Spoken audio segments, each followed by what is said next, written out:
కేవలం ఢిల్లీ నుంచి ముంబై నుంచి ఇటు చెన్నై అప్పటి రైల్లో తెల్లవారితే ఆగస్ట్ 15 స్వాతంత్రం వస్తుంది అనగా అక్కడి నుంచి చెన్నైకి నేషనల్ ఫ్లాగ్స్ వెళ్తున్నాయని తెలిసి ఆ రైలు తగలబెట్టారు.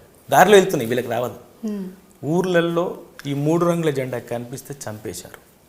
అలాంటి పరిస్థితి నుంచి 1 ఇయర్ ఫైట్ చేసిన తర్వాత, కొన్ని వేల మంది చనిపోయిన తర్వాత, ప్రాణాలు అర్పించిన తర్వాత, ఆత్మబలిదానాలు చేసిన తర్వాత, ఎదురు తిరిగిన తర్వాత సెప్టెంబర్ 17 మనకు స్వాతంత్రం వస్తే ఈ ఓటు చెప్పకుండా నొక్కేసిన సిగ్గుమాలిన వ్యవస్థ ఉంది ఇక్కడ.